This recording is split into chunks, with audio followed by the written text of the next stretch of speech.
you know, when I don't have a pad, I write them on little things because my brain won't hold all these funny names. You didn't take your pad with you last night. Pardon? Too bad you didn't take that pad. I should have. And I'm just trying to find where in the heck I put that. Her wired. And I am now wired. I know he was called the Commissar, and they called him the Commissar. He was the one who did all of the training for the, well, they had a Halo school, you know, George told me, in the Philippines, where they trained the Delta Force, the assassins in the Philippines. They also had a school like that. The Australians had one in Indonesia, on an island where they're having big kind of East Timor. East Timor, yeah. Yeah, it's in the mountains, and it was started. Yeah, and the Portuguese are involved in this in some way. Based on your newest lesson, you learn about the line of Thursday. Very good? All right, great. We're rolling. We're recording. We are doing it right now. And good deal. Hey, Albert? Albert? Hit this camera here. Tighten the shot just ever so slightly, would you? Mm-hmm. Just, I mean, you don't have to get all the way. You could reach for that side easier.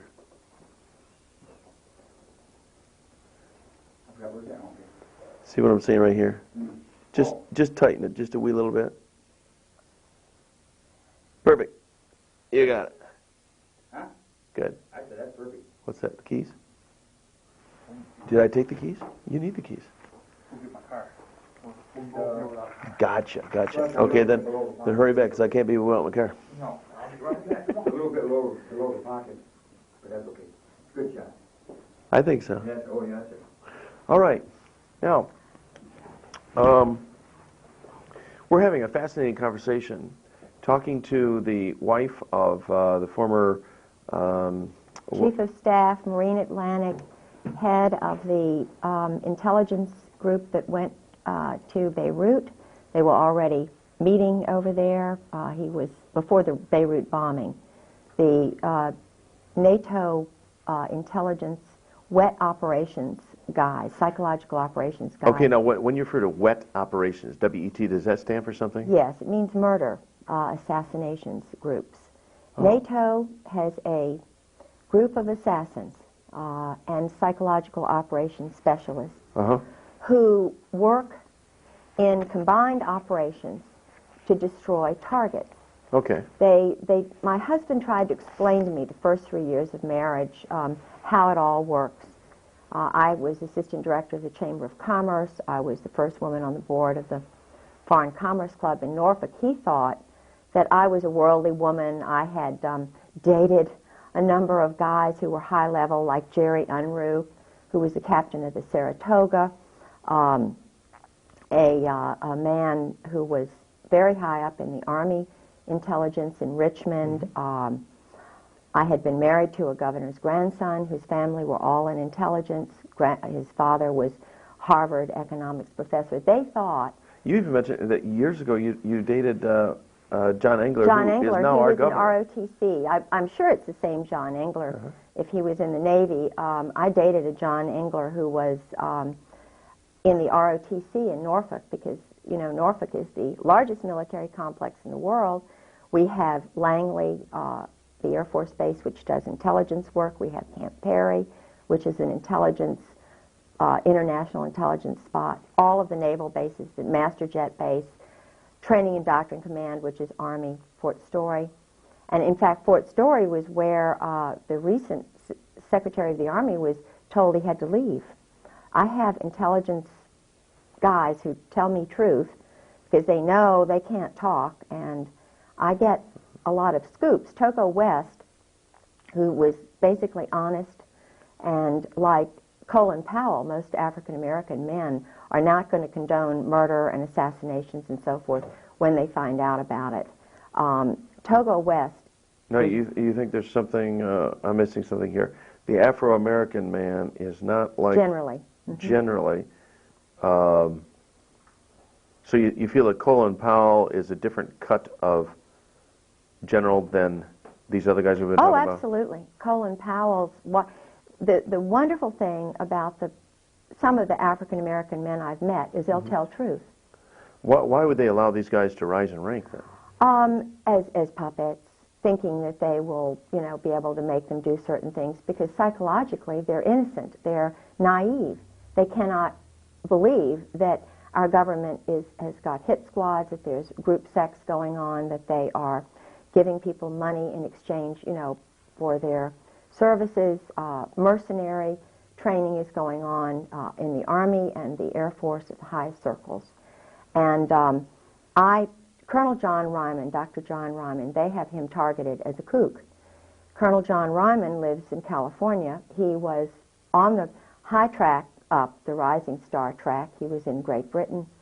He found out about a murder over there. Okay. He reported it. He also had the crazy idea that there ought to be a peace college in Cambridge. We ought to really start working towards peace. Well, the minute he got back, he gave an idea, a synopsis of his sort of peace college idea to Colin Powell and his wife. Colin Powell took it to the National Security Council. When Ryman got back, and I'm not sure of the logistics and the chronology of all of this, but I'm in contact with him, he was put in a funny farm. I think he was put in a place in either New Orleans or St. Elizabeth's Hospital, where they put Ezra Pound, and where they've got Reagan's assassin.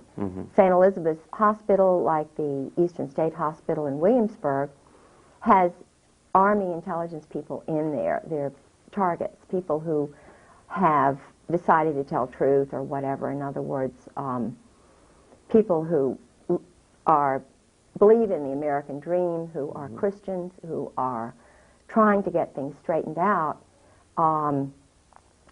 If they transgress that line where they upset somebody in high command, just like in Germany, they all of a sudden move from being a person to being a target, from being a human being, a Christian, a loving, wonderful soul, to being a target, therefore the enemy. This is also what happened in Germany. Why should God makes us all wonderful and beautiful? Those of us who have the courage of our convictions and who believe in what Christ did, who stand tall, why should the leaders not be able to speak and tell truth? Because it's in the rainbow of truth, the rainbow of individuals who are God-fearing and love truth, in which we can build a better world. So why are good people silenced? Why are their papers gone through? I have an interesting, I took some notes last night, and I'm trying to, let's see. Well, they're silenced because they are, they're in a conflict of good versus evil. Yeah. In this struggle. Where am I? I need my. No problem. We can find it. Yeah, I need my. Your checkmate book is down there. Oh yeah, this is what. Is it in there? Yeah.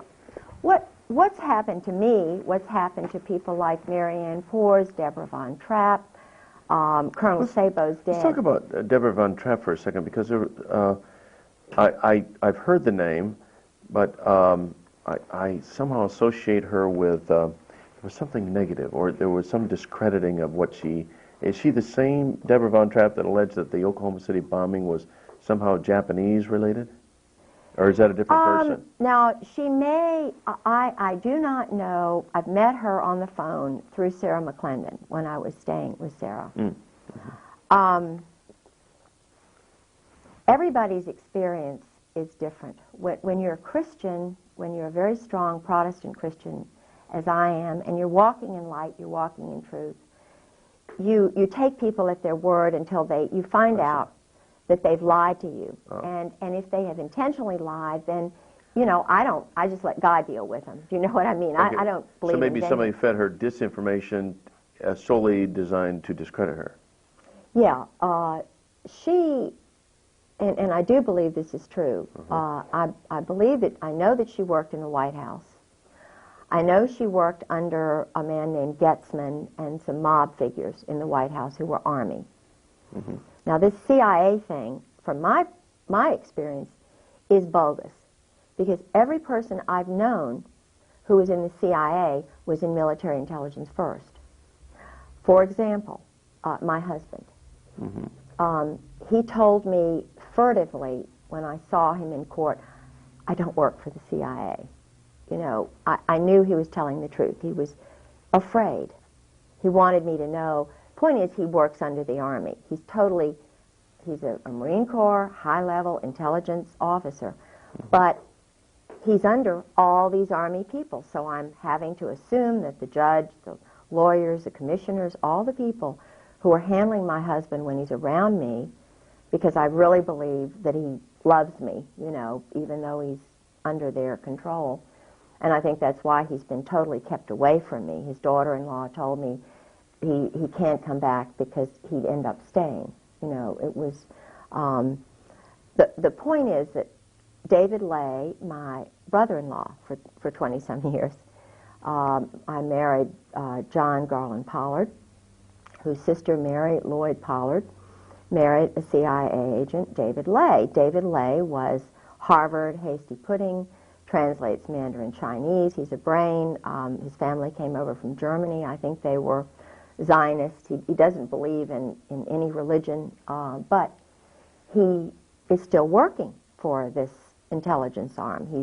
He's doing wargaming for this monolith, this global monolith. He's playing chess by mail. He's writing articles about the Middle East.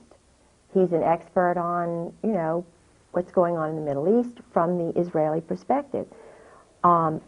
He's Army. I was with my sister-in-law when he went on a mission, and she was in the same psychological state that I was in. This is what, And that state, how I know. And that state succinctly is? Keep the women out of it, terrorize the women, make the women fearful of their own, in other words, make them, I can't describe what I went through except to say that every single Marine wife that I know is in that psychological state. Thank God, thank my grandmother for her wonderful Presbyterian background. You know, women are intelligent, kind of, you've got the spunk in you or the genes or Jesus Christ, whatever it is. I know truth, and truth is vitally important to me. I cannot live a lie. Do you know, I can't live a lie. I cannot. Maybe I was injected with pentothal when I was an infant. I don't know. But So like that incident at the officers' club where your husband at the time told you, just get used to it. This is the way that it is. yes. You just can't get used to living some facade and looking the other way as if something doesn't exist. No. And I mean, he's sick. My husband's really mentally sick. Any man, I believe he killed his first wife, Sue. He's dangerous. We're married for a month. He gets a letter and a phone call from Mary Clark Yost Talab and Anne Bouchou. And, you know, naturally a wife who's newly married to a handsome man isn't wanting other women to write. And I'm saying, you know, and I've already found out who they are. I've got a master's degree. I'm a researcher. You know, and I'm saying, George, what are you doing hanging around spies? I didn't know about double agents. And Kashmir Yost is on the Council of Foreign Relations. Her son, I'm sure it's her son or her cousin. And her husband, as I mentioned before, was a Muslim who was really a turn person on the Palestinians, who worked at the American University of Beirut. My husband was sleeping with her, Al Gray. Everybody knew this. And I didn't know that this is what you do until I called Valerie Wilhelm, General Charles Wilhelm's wife, on the phone. Now, who is General Charles Wilhelm? Right now. And let me tell you what she told me. Okay. You just have to get used to it, Kay. She told me about, you know, her husband I said, George has got another man. Lieutenant Colonel Michael O'Boyle, whom I was told is his boyfriend, you know. And she says you just had to get used to She it? said you just got to get used to it. Same thing came from the wife of General John Sheehan, Jack Sheehan, head of NATO, a friend of mine, been to parties at my house. And I see, by now I've gotten my little tape recorder from Radio Shack, you know. And I'm taping phone calls because nobody's going to believe me, you know. So I've got my little tape recorder and I'm talking to Sheehan's wife. Well, she's saying, come on over. Well, let's have coffee. You come over at so-and-so time. So I invite Carolyn Millis, whose husband was the temporary chief of staff after my husband's wife's murder. Sue, I know Sue was murdered, blow on the head. I had so many blows on the head, you can't even believe it. Broken bones and so forth. Well, in the middle of these terrorism episodes that you know, my husband would put me through, he would say things like, you know, I'm down on the ground, he's got a .45 to my head, or he's strangling me with his thumb on my jugular vein, you know, and he's saying in this sergeant-like voice, you have got to believe me. You cannot question me. In other words, it's like, I am being interrogated, or I am being, it's the most awful experience to have the one you want to love, the one you have made your commitment with, have you in pinholes, and knowing he's an experienced guy, you know. So, it's horrible. And these wives, now I cannot say whether their husbands have done the same thing. I don't think they have. But what they train them to do is to be speeding along the highway. It's shock treatment is what it is. I've been told it's shock treatment. And they're driving along the highway, and you've got an important person to meet or an important party. You know, you're all dressed up, or you're going to somebody's house. So he screeches on the brakes, provokes you in some way. You don't even want to fight. You say, I don't want to fight. You know, what is this all about? And he's just speeding up, going like, you know, 90 miles an hour, screeches on the brakes, and then he gets out and runs. You cannot believe, it's horrible. And where did he run to?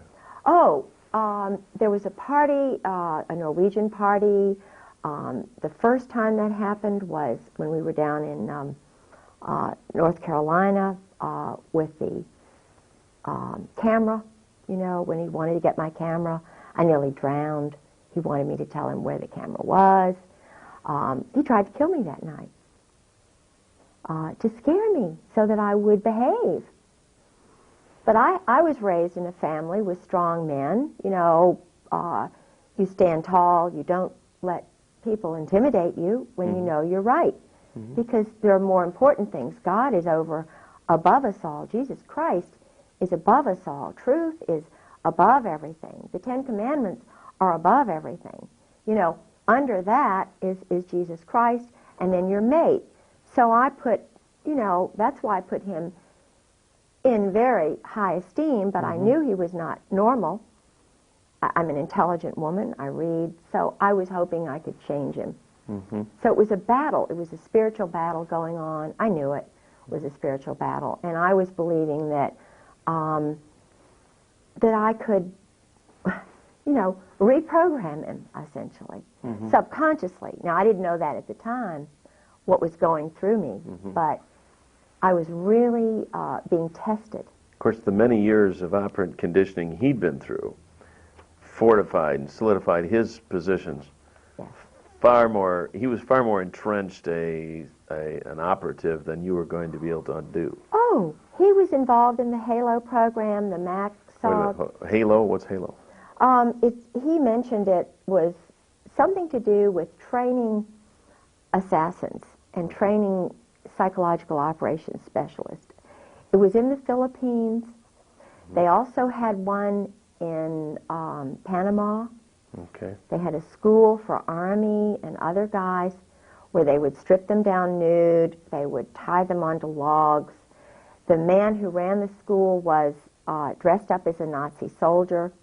even though his name was Olenchek or something, he was a Czechoslovakian pervert. Then they had a man who dressed up like a woman who was really pretty, you know, and here are these guys nude, and they're training them to kill. And in fact, there's a book called Copperhead, which I have a copy of, which is all about, it was written by a commando guerrilla who was from North Carolina, who had been battered badly, or West Virginia, I think he was. And his father had battered him, beaten him.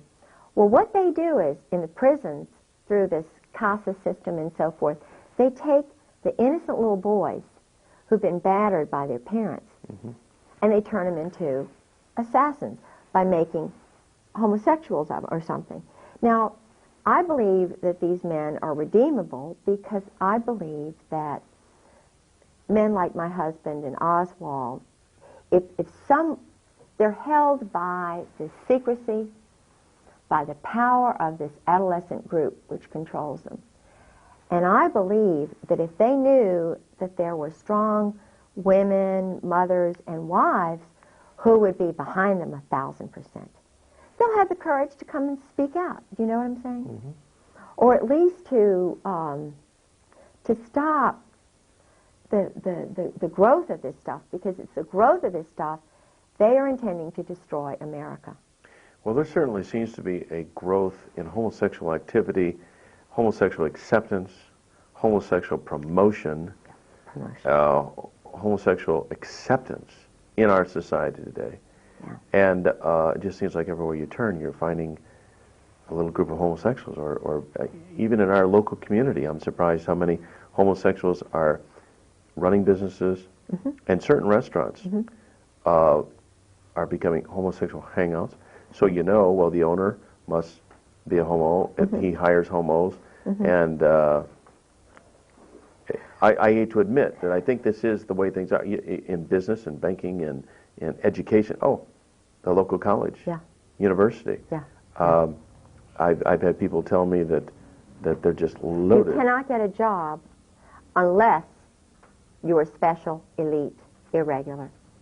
Now, the frightening thing here is, number one, this is the underlying thing. This is what happened in Nazi Germany.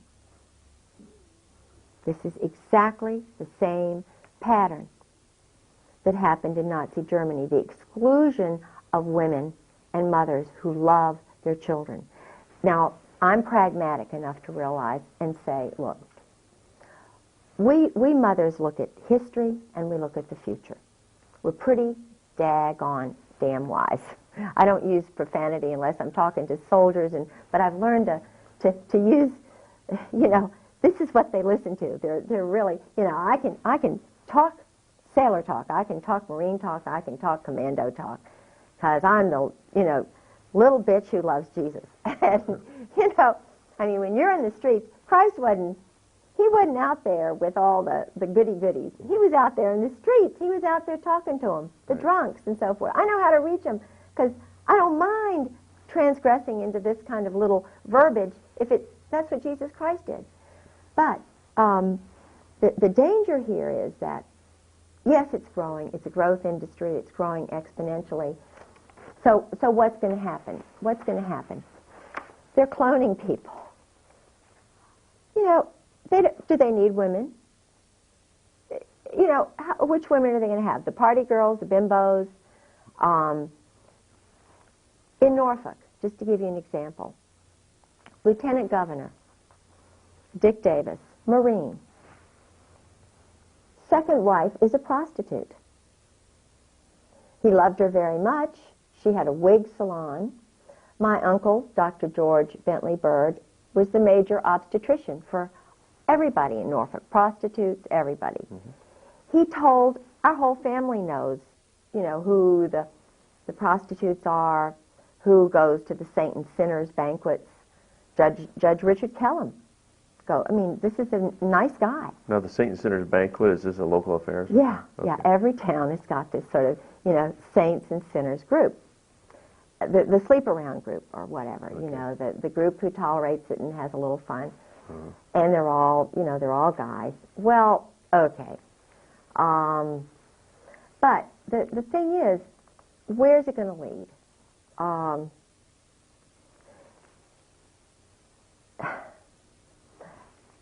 This is why women like me who know need to be involved in the process of leveling things out a little bit. I don't know whether I'm describing it. When you target good, strong people who know what to do or who can figure out quickly what to do in given situations, it's like targeting good people, taking their papers, going into the leaders' houses. The leaders who pop up, who are trying to get things straight, are the ones who really know what's going on. They're just the people who need to be involved in the process of leveling things out. Because, hey, maybe they've gone off a little here, a little there, but the point is, they know that truth and light is what is going to make that balance work out. And when you marginalize women, target women, mothers, wives, who are strong inside, I'm talking about really core strong, genetically strong. Even Clausewitz says that the moral is 3 to 1 over the arms, you know. If they want to win over these little guys, they've got to have credibility. What's happening now and why they're all afraid is they have no credibility. The SEALs are the worst. They were so afraid about that one little doctor that the SEALs gang raped in Norfolk. Why? Because the whole credibility of the SEALs is shot. Okay, now I'm not sure. I'm aware of that. There was a gang rape of a doctor by the SEALs? Yes. By a group of SEALs? Oh, yeah, in Virginia Beach. And when did this occur? 2 years ago. And the interesting thing is that the parents of this girl, she's beautiful, from Georgia. You know, this is a wonderful human being who went into what used to be Poppy's. It's kind of the night place in Virginia Beach. When I was single, I went there, you know, I mean, we would go there, 4 of us women, young women, Molly and Sally and myself, and we go there, and the doctors would go there. You know, it was kind of a place. Well, the SEALs are taking over Virginia Beach. SEAL Team 4, 6, and 8. And this gal went in there. One of the men just thought, oh, she's great, let's take her out. They took her out, raped her, killed her. Goodness. Strangled her. And was anybody ever prosecuted? I don't really know what happened because it's been hushed up by the local courts who are controlled by Army JAGs and Marine Corps. And again, JAG stands for? Judge Advocate General. And these are guys, all who have been involved in their wives have been handled, gotten rid of their first wife. They're sleeping around with another bimbo woman or another man. They're participating in group sex. C. Lyden Harrell is one. There are lots of them. Who's he? He is a man who was, now I'm not anti-Mason, but I have suspicions about Masons. Some of the things that they do in the darkened rooms, and I've been told that... Well, it's a secret society, isn't it? Yeah. But I know that he sabotaged me in my case. I think there's money. Oh, he's the judge.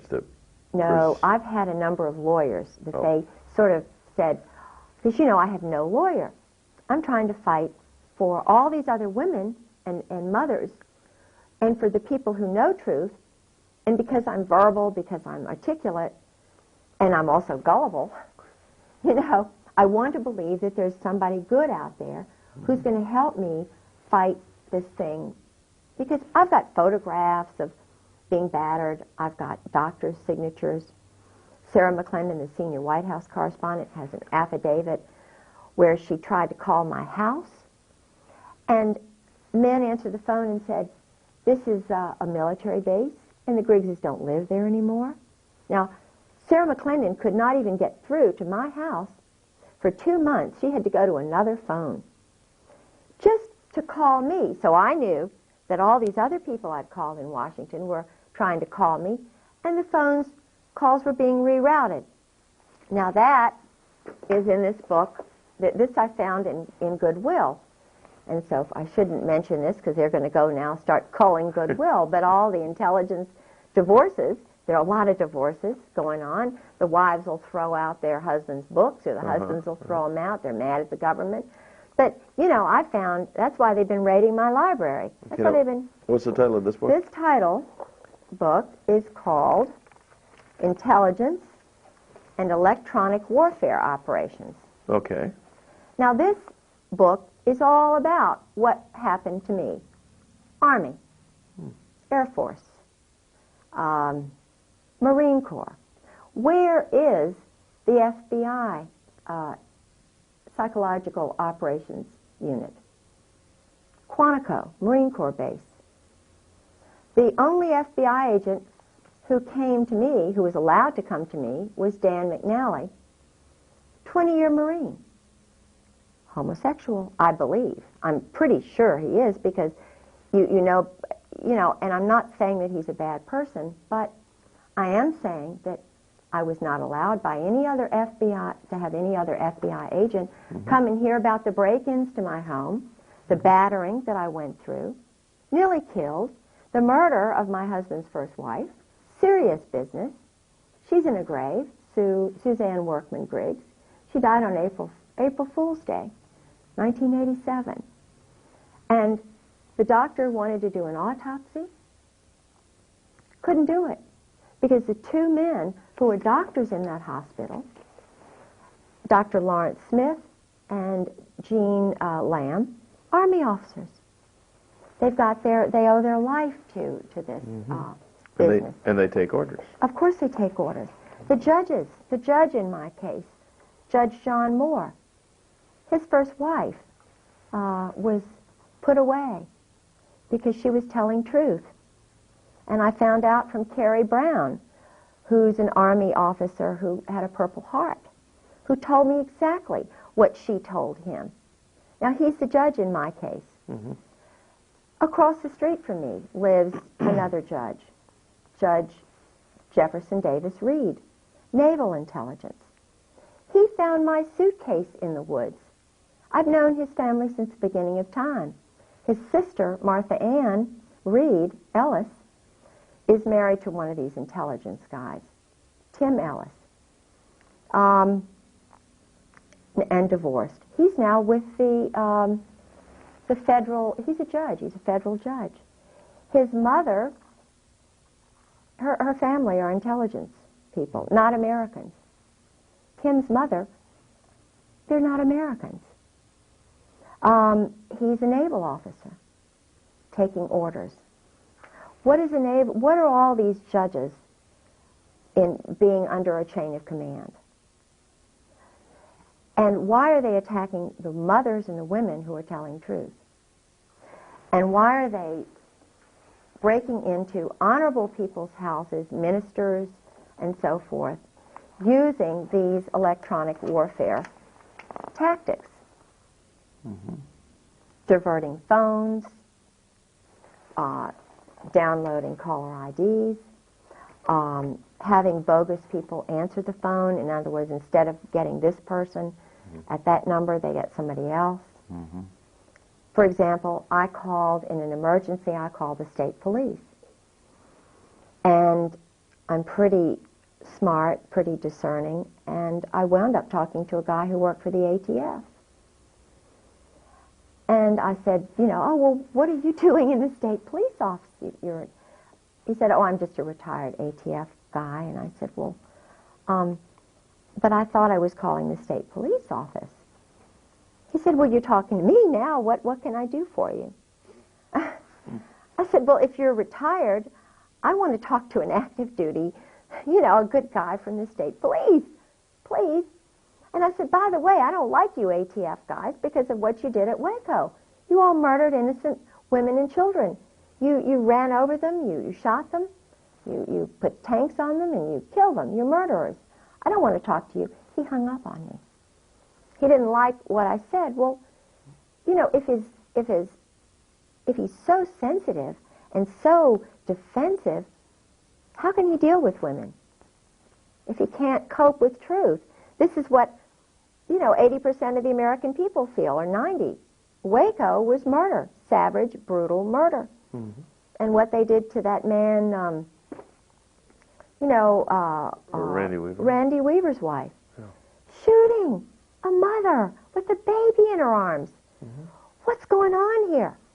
Right. Yeah. And one woman hears that. One mother hears that.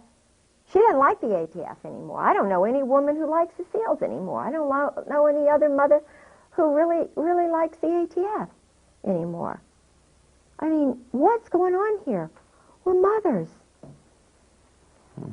This is stuff that went on in Germany, and fear tactics. So we say, heck, these guys are adolescents. You know, they're adolescents. And so who's running them? Who's in charge? We turn into Dorothy, the Wizard of Oz. What's going on here? Mm-hmm. So little old mothers like us, we all think alike, and we're all Dorothys now, just marching and saying, look, guys, what's going on here? You're all little men from Oz. Why don't you grow up? Mm-hmm. You know? And it can be straightened out. Do you see any similarity in what's going on in this country, in China, Tiananmen Square? You know, we've all seen the picture of the young man standing up in front of the tank. I don't know how much long-term effect that had in China, but it still sticks in the minds of a lot of people here. You know, like Tiananmen Square for China, Waco for America. Are there similar? Is this a turning point, a rallying point?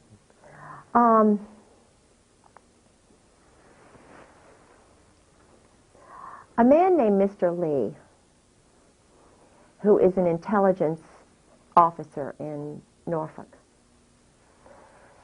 Mr. Lee is the son of the major banker for the Russian government. He worked for Dr. Richard Chang, who's also an intelligence operative. I believe he's an honorable guy. He's tall, he's sort of a Princeton, Harvard-looking guy, I believe he's honest. Okay. He came to Virginia Beach, and I was putting together sister city organizations, and I was trying to get the leaders of all the different ethnic groups in Norfolk to sort of start a sister city program globally, you know. Mm-hmm. It's easy to do that, but I didn't understand how the intelligence community worked at that point. I knew things were going on, and he was bringing together all these potential sister cities in China. Our State Department had opened up cities which had independent corporate entities, and we had shows on all of this.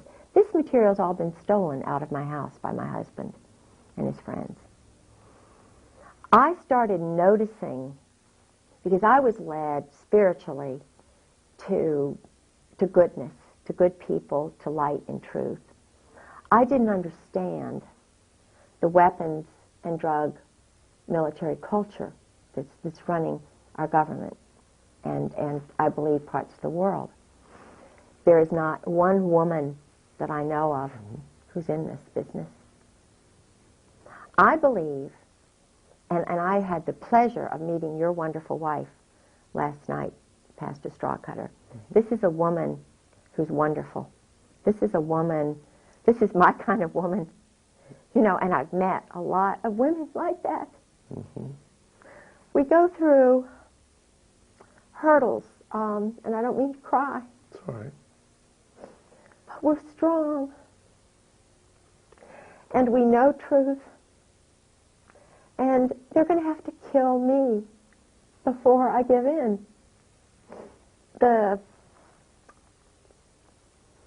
I believe in good men like you. I believe even my husband's core is good. I think that's why he's away.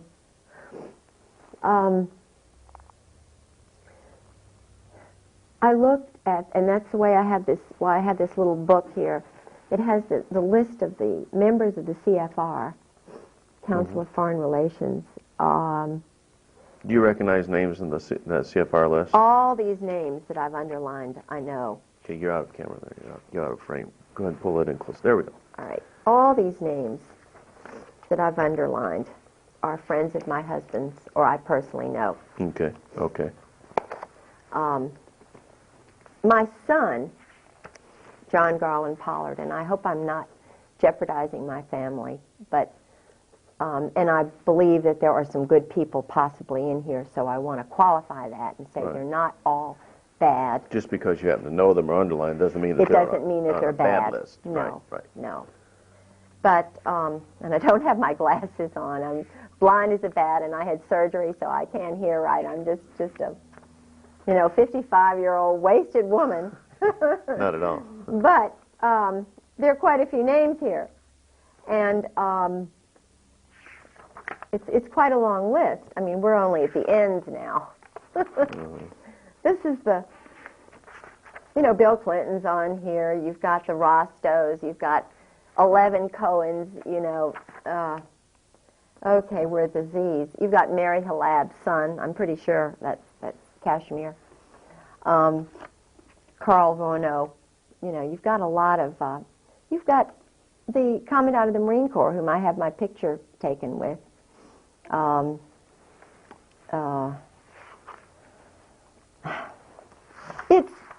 It's an interesting list of elite political, military,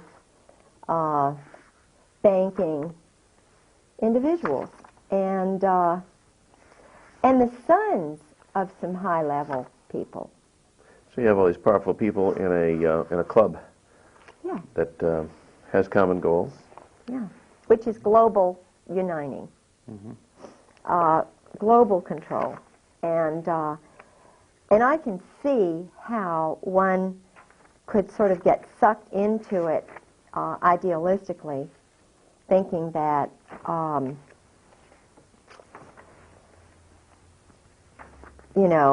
it's something that we should, world peace and harmony and everything. And I mean, I can understand wanting world peace and harmony. I'm trying to find a name here. But if you're a Christian, which I am, a Christian with a little c, because the early founding fathers never capitalized the word Christian. Did you know that? Did you know that all of the founding fathers were homeschooled? Did you know that? Yeah, Madison? I was aware of that. Yeah. Think about that. Did you know that all of the Virginian founding fathers were only gospel Christians? Matthew, Mark, Luke, and John. Didn't even read the end time stuff, the Old Testament. Did you know that Thomas Jefferson was a born-again Christian the last, 7 or so years of his life? Did you know he was corresponding with Adams in Massachusetts? That he took the New Testament and the Gospels and was trying to find out everything that Christ did? And I believe he was murdered. And I believe it had something to do with this Admiral Levy, who took a mortgage on his house so that he could build the University of Virginia, so that he could take and get his papers, his correspondence with Adams. I believe it was, now I'm the only one you will have ever heard this theory from. My undergraduate degree is in Virginia history. Okay, so the University of Virginia was founded by Jefferson. Money that he obtained by mortgaging his home. From a Kabbalist by the name of Admiral Levy. Levy. Okay. Now, I know that... it is an interesting theory. Of course it is.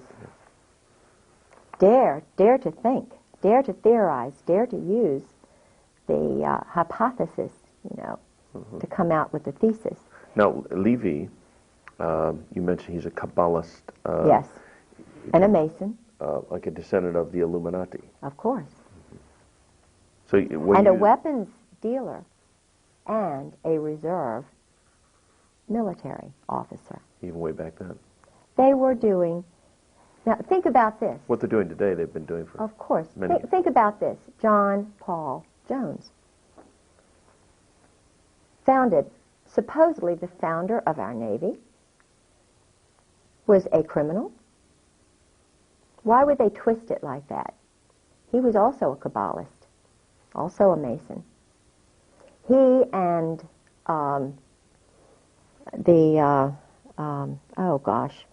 Lafayette. Lafayette was a weapons merchant. They raise up some people who are sort of questionable. Mm-hmm. Now, I know for a fact that Jefferson became a Christian. He did not necessarily believe in the divinity of Jesus Christ, so maybe you could say he's not technically a Christian, but he said, I'm a Christian. He was working towards, he was going to Baptist churches. He was contributing to the American Bible Society. Do you hear this? No, of course not. Jefferson was a born-again Christian who was searching for truth, who was murdered, I believe. Okay. And at the same day he was murdered, so was Adams. Think about this. July the 4th. And of course, you're being a Virginian and a Descendant of James and Madison. a student of Virginia's history. Somebody like yourself could dig this out and would dig this out, and it would course. be germane to you, whereas who else would it even be important to? Yes, I was, God and my Christ had put me in the most amazing places and times. You would not even believe. When I studied at the University of Edinburgh, I received a grant in 1978 to work on Lord Dunmore's papers. Lord Dunmore was the last royal governor of Virginia. I was invited by the current then Lord Dunmore, Johnny Dunmore, to work on the Dunmore papers. No one but John Selby has done any work on Dunmore. So I stayed with, I'm not going to mention too much because I don't, but the point is, I know a lot about the triangular trade, what was going on in Bermuda. Triangular trade. Yes, For our Tom viewers. Devine. The triangular trade is the illegal weapons, drug trade that is still going on today. Mm-hmm. Israel is basically running it with the New York bankers. It has something to do with Kabbalism because the Pentagon, the symbol for the Pentagon, the Brotherhood, they feel so compelled to not think for themselves, to sort of depend on somebody else who's more physics-oriented, you know. In other words, these guys are so much smarter than I am. They can be doing totally immoral things that, you know, are breaking up families, breaking up, you know, wives. And in other words, they're not looking at the structure of the family. They're not looking at the structure of society. They're not looking at the culture, the community, the basic ingredient that provides life, the planet, the trees. They're not looking at anything but sex. And when one perverts and twists, in other words, one focuses on, yes, sex is wonderful, you know, it's great. I'm a, you know, great proponent. But there's so much of a focus by this group on sex, and the military, you know, they go back to Greek days and they have all these symbols of, you know, the Washington Monument is supposed to be a phallic symbol, you know, and they say, well, this proves, you know, because the Greeks were doing it, the Egyptians were doing it, and it's this secret little group that was, you know, back in the days of Nefertiti and you know, Mark Antony, and it just proves that we're just great because we had the Holy Roman Empire, and Alexander Great that was homosexual, and Catherine the Great was, you know. But it's debauchery. The thing that one has to realize is that God knows best. You know, it is an abomination. It is a sin. Now, we've all sinned. We're all sinners. I don't believe we should be putting people on stakes for doing this. I think Jesus Christ said, the simple answer is this, which Mandela said, the simple answer is this. Just repent. Just show that you're changing your life. You know, I've sinned. Everybody's sinned. I don't believe that that targeting people, whether you target them this way or that, is necessarily the answer. Now, this is just my personal opinion. I am not a judge. I wish I could be a much better judge than any of the Kabbalist male judges in Virginia Beach, because they are doing this to women, mothers, who are honorable people who are telling truth. And I would like to hear Hannah More tell her truth. I would like to hear Grover Wright's wife, Lynn, tell her truth. These are generals' wives. These are wives of judges in Virginia Beach. Okay. I would love to have heard Ken Whitehurst's wife tell her truth. She was shot. You know. Well, no, in Virginia Beach is Pat Robertson. Would you like to see him be a judge? No, I would not.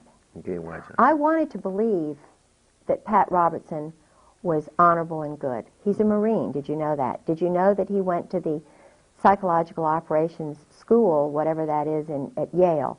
Now, I'm not saying he's bad, and I'm not going to judge Pat Robertson, but I know that he was under the influence of a Belgian man who is very powerful in this group. I know the one thing I can judge him on is that, well, I will say things, and I know they're going to get me for this, because Pat is very powerful. But if you walk into Pat Robertson's Williamsburg Inn, it's a hotel there, and you're poor, and you are a woman or a person who's poor, or an African American who's poor, and you walk into that gift shop, you've walked into the house of the Sadducees and Pharisees. The dresses in there cost starting at $200. The belts, I mean, these are clothes, basic commodities. Now, I'm not saying that that's wrong. It's wrong to have money, and as I say, I'm not going to judge him. But from my perspective, the way my father was reared, there's a lot of money going on there, and Christ. I walk in the steps of Jesus Christ. Now, I'm not saying that, you know, because I'm not really sure about all this. Everywhere you seem to look, and you find the leadership, whether it's in banking or education or religion, there seems to be also this line of military intelligence, Ivy League background that. You know, the Pat Robertson has the same kind of pedigree as these other people that we kind of filter through. If somebody's going to be the leader of a television big-time ministry, it would have to be someone who would be kind of a chosen one to be allowed to rise in that kind of power. And I think he's basically a good guy. You know, I mean, I really, I like the fact that he's promoting Christ. I nearly got arrested there. At the 700 Club? No. I went in to use the law library because I'm fighting the Kabbalist group in Virginia Beach, because I was nearly battered to death. I was nearly killed. I am a totally abused, psychologically, physically broken bones wife. Now, it says that if you are this way, you just get a warrant and you get your husband to say he's sorry or something. You know, that's all I wanted, was for my Marine Corps husband to say, I'm sorry that I did this. But if he's got men behind him telling him to do this, they're not going to let him say he's sorry, are they? No. If he's got Phil Holwager, the pastor, who's also Yale-trained intelligence chaplain with Pat Robertson, who's the pastor that I took my husband to try and get him to become a Christian, if he's meeting with Phil Holwager and Phil Holwager is telling my husband what to do, that says that Phil Holwager is a programmer for my husband. He's been trained in mind control. And Phil Holwager admitted to me, I've had psychological training, yes. And it slipped out. Oh, well, I made the mistake and told George, you know, in other words, he let me know that he has power over my husband. So then there's Ty Kroll, who's in the same church with my husband, who is a sailor, and he did some sexual things to his son, and he had his children taken away. Well, he's in the church and a good guy and everything, but he's a pedophile. Now, my husband, and I'm sort of taking up Ty Kroll's side, because we're in the same Bible study. It's kind of interesting. But Ty Kroll and my husband are meeting kind of secretly with Phil Holwager. And then there's T. Parker Host, who's running around nude at his farm, enticing my husband out, you know, and they go away for sort of boat trips for 2 hours. Now, I'm saying, as a woman and a wife, what's going on here? All of a sudden, we go up to Matthews County, where Holwager also has a house. Host has a house. But it's also where my grandfather, Miller, was born. So I feel very comfortable in Matthews County. These people were not born in Virginia. Do you know what I mean? And yet they're bringing, all of a sudden, spur of the moment, taking my husband up and then taking my husband away on a 2-hour boat ride. Or we get to Phil Holwager's son's house, and then all of a sudden my husband's riding home with Phil Holwager in the car. It's all been planned. So I'm saying, and this is just before, just after my husband got back from Norway, and I'm trying to remember whether the King and Queen of Norway had come either just before or just after this. It had something to do with the King and Queen of Norway's visit. They wanted to keep me away from the King and Queen of Norway because I believe they're Christians. I believe they're honorable people. And I was able to prevail against this group by going to the Norwegian ambassador, who's a wonderful man, and saying to him, and this is where Jesus Christ comes in and God comes in. And I know that they're with me because I'm good. And I was thinking about the good Norwegian people who wanted to see the King and Queen of Norway when he came to NATO. And all I did was what any honorable citizen would do, representing the honest little people who were Norwegians in Virginia Beach and Norfolk. I wanted them to have a chance to meet their king and queen. And the State Department didn't want me to do it. NATO didn't want me to do it. The Kabbalists didn't want me to do it. And neither did my husband. But what happened was I was with a solid, wonderful person, Ambassador Kjell Vibe. And we went to the Norwegian embassy. This was, I know I'm digressing and this is hard to follow. But Kjell Vibe and I were sitting at the table with my husband and an intelligence operative named Bill Nelson, who tried to sabotage the Norwegian group that I was running in Virginia Beach. And Kjell Vibe, we were planning a trip to Norway in August, which I think was just a bogus sort of thing to kind of, I don't know. To appease you a little bit. Oh, yeah. And I knew things were going on with my husband and the weapons sales and, you know, all of this stuff. And because he was dealing with the embassy, the American embassy, and with people, and, you know, there were things going on. And I knew things were going on. I was sensing it really strongly. So we were in Washington, sitting around the big table in the Norwegian embassy with the ambassador sitting to my right, Bill and Kate Nelson to my left, my husband across the way, and Suzanne Baptist, who is the daughter of the man who started the Sister City Association. And we were supposedly planning this trip for the mayor of Virginia Beach and her husband to Norway. And he let it slip, the ambassador let it slip, that the King and Queen of Norway were coming to Norfolk in October. Mm-hmm. And the ironic thing is, it was the very day the Nobel Peace Prize was being awarded in Norway. I didn't know it at the time, but I thought, this is really strange later on. Here's the King and Queen of Norway are at NATO headquarters the very day that they're giving out the Nobel Peace Prize in Oslo, which is where the King and Queen of Norway are.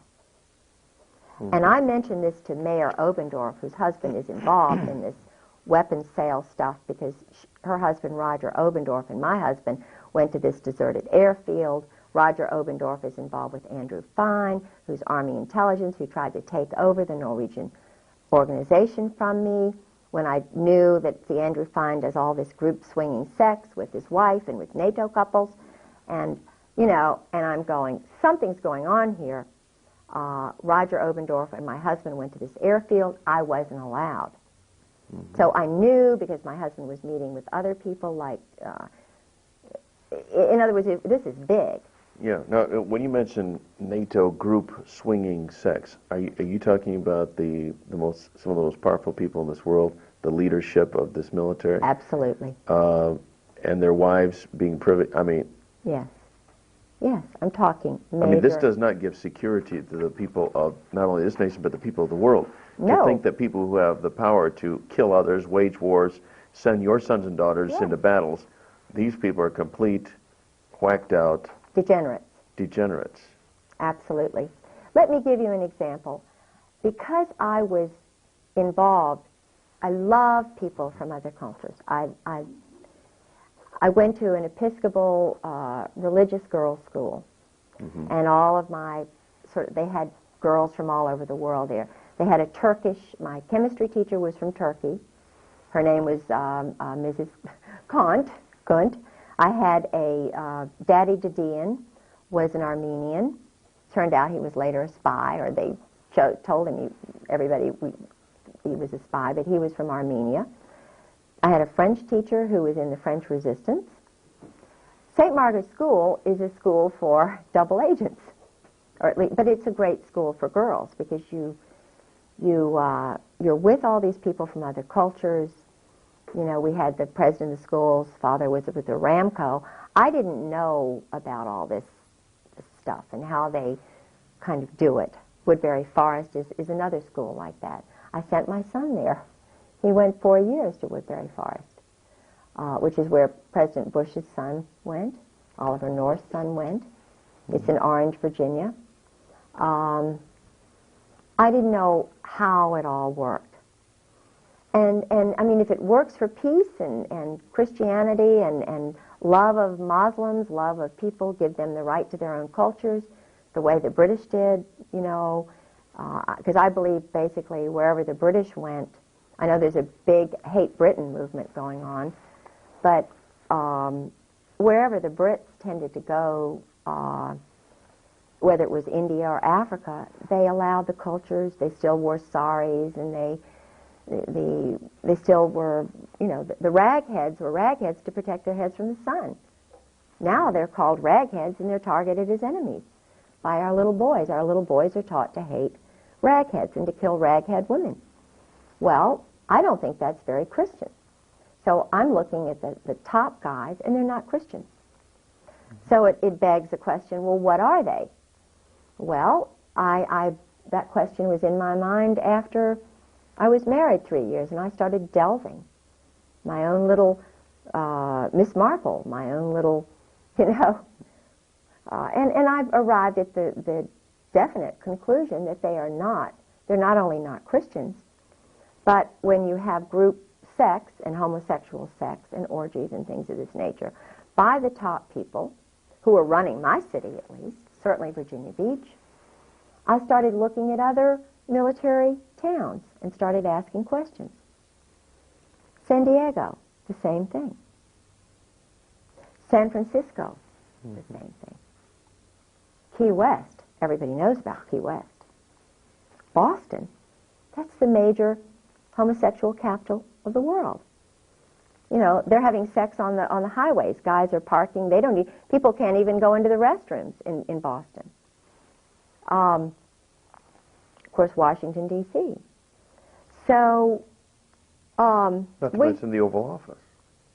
Yeah, well, but at least, now I don't know about, see, I know that he is sick and he's addictive, but I believe that, now that you all will all disagree with me, but I lived with Sarah McClendon, and Sarah is a senior White House correspondent, and I believe he was just addicted to sex, and I believe that he was put into that office to try and control him, but I believe that he has repented. I believe he had strong grandparents who loved him, who were Baptists.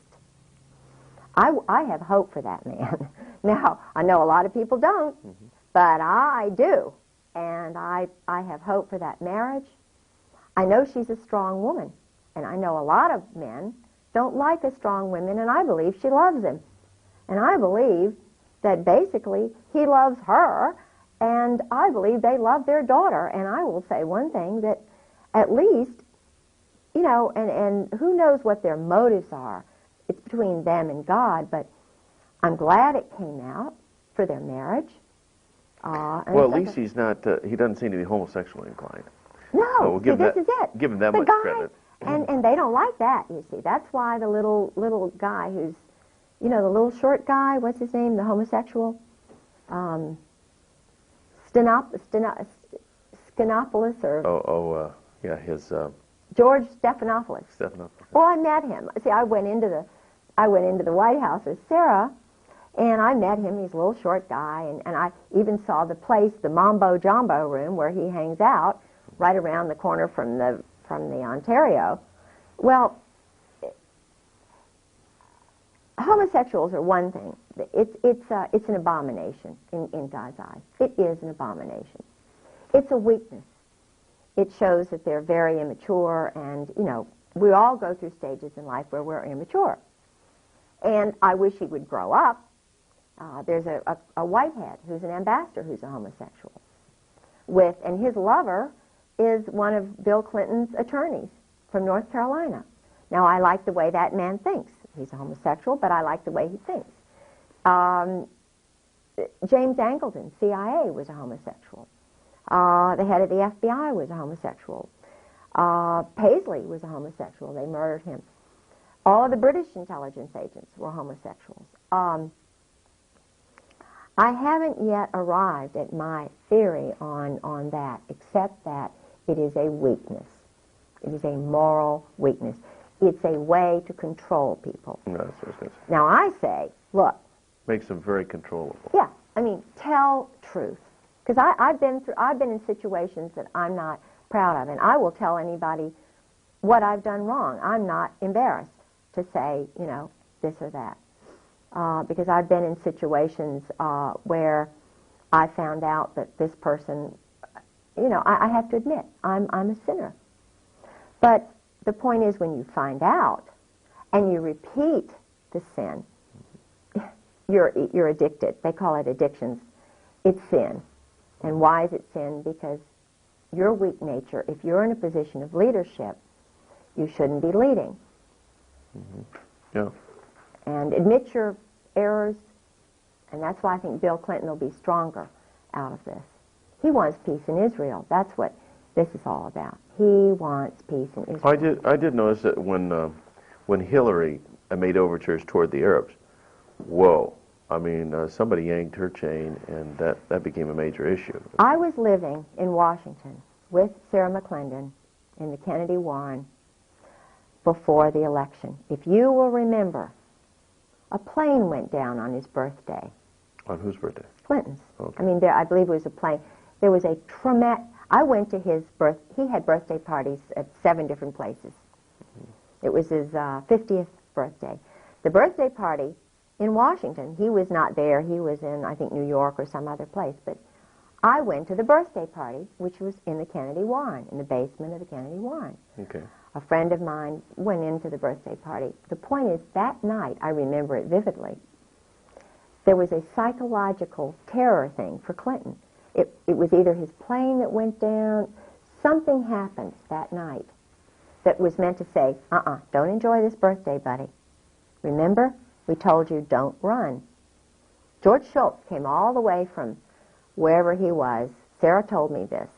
George Shultz came all the way from, I think it was California, to meet with Clinton before the election to say, don't you dare run.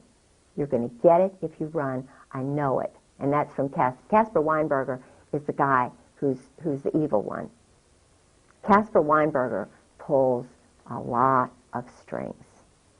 He's the one because Caspar Weinberger is involved with a lot of the weapons and drug dealers, the hit squads that are run, the motorcycle gangs that Tedson Myers runs, who was William Colby's law partner, who just happened to meet me when I was with Sarah at the Smithsonian party, Marine, 4th Marine, who they have this hit squad, motorcycle gang in Europe and everywhere.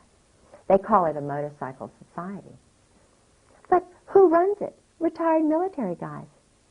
And just after they meet up at Caspar Weinberger's place up in Maine, Consuela Rice and Tedson Myers and one of the lawyers that Marianne Poore knows, the Motorcycle Society. Well, ask yourself, what do? What happens right after the Motorcycle Society meets? Now they'll probably get this and find out, well, we've got to change the time when our Lady Diana is murdered. They have, because I read all the newspapers. I go into Barnes and Nobles, and of course they're going to cut out all the news and stuff. But they had a minor war in the Netherlands or wherever. They had another attack by motorcyclists on Cyprus. In other words, they're stirring up trouble, murdering people so that they'll sell the weapons and So the you drugs. really think Diana was murdered rather than just Oh, absolutely. a reckless There's car no accident? question she was murdered. I knew and sort of went out with a guy named Richard Ord. Okay. I later found out he was married. It was when I was single. He was Prince Charles's bodyguard. Before you married your husband? Mm-hmm. He was Prince Charles's bodyguard. It's like I also went out with a guy who was divorced, a Marine who was MacArthur's wife's bodyguard. Okay. Who turns out to be an assassin, a Marine assassin, who's living in Virginia Beach, I think, now. But I didn't see the connection with Marines and information. Do you know what I'm saying? It's kind of I didn't know how organized it all was. Okay, well, you gained that knowledge after you married your husband. Yeah.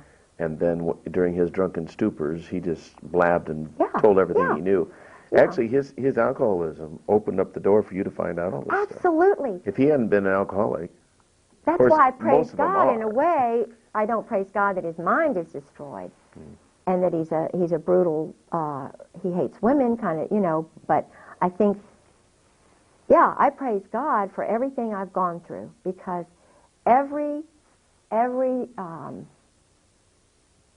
I know by his stripes we are healed, because I walk in his shoes. I have to, as a follower of Jesus Christ. Mm-hmm. When you're punished, when you go through hell on earth, he is giving you strength. And it's not a funny sort of way. It's a very special way. Mm-hmm. I know I'm going to die. I don't know how I'm going to die. well, we're going to pray that you stay alive. But I love him. And he's just given me all the strength. I'm a weak human being, but he is the truth and the light.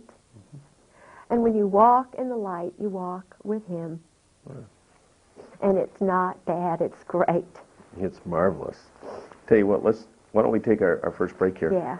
And so you might need to use the restroom. And, Yeah. You're angels. Well, Your angel's on. My hands are wet because I got water. Okay. I All right. put some water down my face. Okay, all right. Bye-bye. Bye. Okay, clip on your, Oh, your thanks. get that clipped on there. Okay. Is that? Here we go. Good. Right. All right. Oh, I'm gonna tighten it. Just Oh, I know a lot about John Warner and Loretta Tate and stuff that is really kind of spooky because nobody's ever told this out loud. You know, he married Elizabeth Taylor, Warner. Yeah. and he was Go ahead and sit back so we can get you right into the okay, frame here. Yeah, all right. And He was. There were murders around him. He was having an affair with Loretta Tate, which everybody sort of knows, who was married to a dentist, Randy Tate, okay. who is his secretary or his main person. Hang on, so I'm gonna have to make an adjustment. Randy mysteriously died. Hold on a second. I gotta make an adjustment. Randy died mysteriously. What happens is when the guys find out about the mob and that their wives are involved with it, the husbands take off. They go to the Eastern Shore or the closest they can to get away from Virginia Beach. But they die. There's a homosexual clique on Virginia Beach that I know about very well, which has to do with the Coast Guard, and it's a long story. But the point is, I don't know whether they're the ones who murdered Randy, but I suspect that Randy Tate was murdered. George Heilig is another one I suspect who was murdered, who was a delegate, very powerful guy, honest. He died, very young. And Dick Obenshain, who was an honest candidate for governor. And Dick Obenshain, Dick Obenshain was running for governor. He was the Republican candidate. He was an honest, honorable guy. Mysterious plane crash. And what happens after Dick Obenshain's plane crashes? Well, they have a little convention. It's conveniently right before the convention. He's the titular guy. Well, Elizabeth Taylor comes into the picture.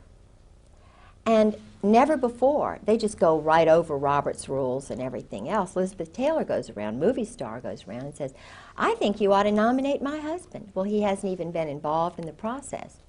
Dick Obenshain, who's honest, conveniently dies. John Warner comes right in there. They did not want Dick Obenshain in there because he was not controllable. Warner was. Same thing with Paul Tribble, who's a cousin of mine. So I'm a Waring, and his family are Warings, and we're related. Paul was married to Rosemary Tribble. Well, there were some things that were going on, thinking that, in other words, Paul Tribble could not really totally be controlled. He was, they got rid of him. Rosemary knew a lot of stuff, and they get rid of the good guys. Murder, I believe that... well, don't they refer to this as Murder, Inc.? I mean, yes. another name for... Well, the Marine so Corps are the assassins. The Marine Corps are the assassins for the mob. If you look at guys who've been in 4 years, let's just take Tedson Myers, for example. Now, he's a very nice person to talk to. He was involved with the founding of the Peace Corps with Sergeant Shriver. He's from the Brooklyn, Bayonne mob. He came from that group. They sent him to Ohio State. Then his 4th year, as I understand it, he did something like truck driving school. Then he goes into Korea and becomes UDT. And then they underwater demolition. In other words, assassin. He's, very smooth. He marries a high-level gal, Sullivan. Whoops. Something happened. Just lost the camera. Oh.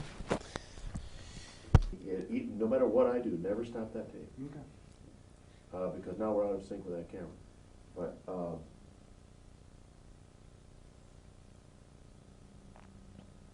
all that means is that we'll just have to sync it again. So I mean, it's not a big problem. But evidently, when I turn that camera on, I didn't hit. See, at a glance, That's if you ever glance up there, see that red light's not on? We'll have a picture here and we'll have a picture there, but it will kick out on us eventually. So we're back on. Okay, Okay. 5, All 4, 3, 2, 1. We're back. But just pick up where you left off. Yeah, the mob in Virginia, Virginia Beach, is very, very strong, very well organized and connected with the military. Yeah, well, you indicated for that there's a connection everywhere between the mob and military. Absolutely. The Whether it's New military York or is San run by the Diego or- mob. The military is the mob. The Marine Corps are run, they're the assassins for the mob. They may only be in, as Tetson Myers was, for 4 years, but the individuals then go on to truck driving, truck loading school. They're always loading things and, moving things around. But then they send him to Harvard Law School. Mm-hmm. Then he winds up, when I met him, or just actually, I met him after Colby's murder. But I find it rather unusual that I had spoken with William Colby, the head of the CIA, who knew my husband well, who told me on the phone all of this stuff about the Phoenix program and Israel, and all of that stuff was coming out, and that he was going to be doing it. Okay, your husband told us that. No, Oh, no, William Colby. Colby on the phone. And Tetson Myers was across the hall from him. Okay, so law was partner. William Colby Murdered. a good guy from the get-go, or Yes, was he, he was a good guy. one of the insiders they need to get rid of, or was he? He was an insider who was involved. He knew about my husband's involvement with Krulak, Victor Krulak, Al Gray, the Russian double agent who was, I believe, Czechoslovakian or Georgian, who was called the Commissar, who was running everything in Vietnam. He was the murders, the assassinations.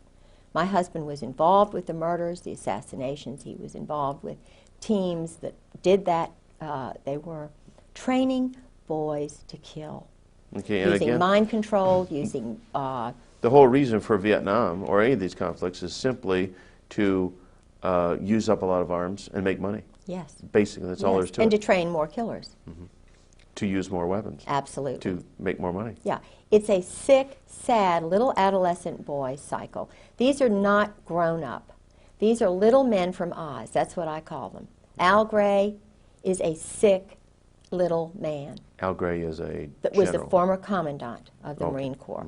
Carl Mundy is a sick, pathetic, lying little man. And he is? The former commandant of the Marine Corps. Then you have Krulak, who is a son of an agent, of a double agent, Victor Krulak. Not American. These are men who the Constitution is just beneath them. People like me, their wives, and citizens like you and honorable people are just beneath them because they're special. They're elite, just like the German SS. That's exactly where this specialness came from. Germany, from Nazi. In other words, they took with them the most perverted aspect of Nazi Germany, brought it over to the United States because over 200,000 of these guys came over. And of that, there were some who were existentialist, humanist, anti-Christians. They hate Christians. You know, what happened to the Nazi, the cross of the Weimar Republic was turned this way. Hitler was homosexually recruited in a brothel. He was working in a little brothel. A Kabbalist, Zionist doctor came in and said, "Oh, you look special and great." And in other words, he was one of the many like Oswald who could be used. And they see how they grow rather than see how they go. They see how they grow, manipulate them. This is why they have so many, the Army has so many psychological operations specialists. And the one way to keep them is secrecy. And anybody who believes that Jesus Christ, I mean, everywhere you read in the Bible, he talks about openness. Truth is light. You walk tall. You don't hide behind trees and be the snake, you know, in Adam and Eve and be deceptive. Truth frees you. Truth is a liberator. It's your ally. And the power of their operant conditioning is all in secrets. Yes. That's the one way to tell if they're evil, if they're weak, if they're cowards or bullies. The one way to tell the cowards and the bullies who are now at the very top of the Army, the Marine Corps, the Navy, Gaiman, Hartzog, Abram, Krulak, especially Charlie Wilhelm, who's doing awful things with, you know, men and women. What would Charlie Wilhelm, again, he is? Charles Wilhelm, I met in Norway. He is my husband's one of his closest friends besides Michael O'Boyle. Okay, They're and these called are all Cherry Marines. Marines. Yes. Generals. Now he's a general because they rise to the top. If they're one of Gray's boys, and I talked before I went public, I went to colonels and wives. And boy, I mean, I had conversations, and I'm not going to mention their names, but I had wives tell me when I first found out, and a wife said, it was the most cryptic conversation I've ever had in my life. I said to my blank friend, have you ever had another wife? She said, hundreds of times. Her husband was a very important person. Very important. So he's working now for Al Gray. Al Gray he pulls the strings. It's all New Jersey mob. Where do you think Al Gray was born?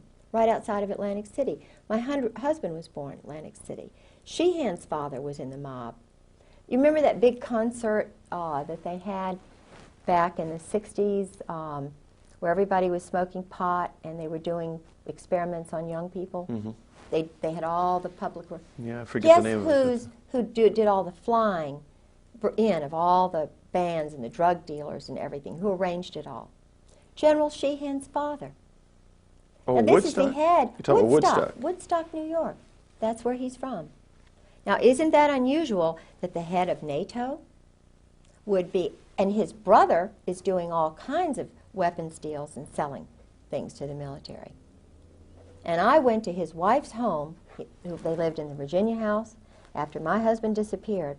Well, was Woodstock a kind of Of course, a testing ground for experiment. drugs. Okay. Of course, it was just an experiment, like the Jim Jones thing down there in. Guyana. Yeah, that he was working. I think even little David Koresh was used because he had a Mossad. He had an Israeli agent. They always get away, don't they? The Israelis always are in there, but they get away, don't they? Mandela. I don't mean Mandela. The guy in Panama. Noriega. Noriega he was an Israeli double agent. Anybody who is Jewish is automatically a member of the army, the Israeli army. Right. They have a joint relationship. How can they be loyal to America if they will shoot ships like the Liberty and it's covered up? I dated Lawrence Geis's son when I was a teenager. About the time I went out with the governor here and John Engler. John Engler. I'm sure if he was in the ROTC class, I dated him and I got letters from him. Seemed like a really nice guy. But my love at that time was Tom Williamson.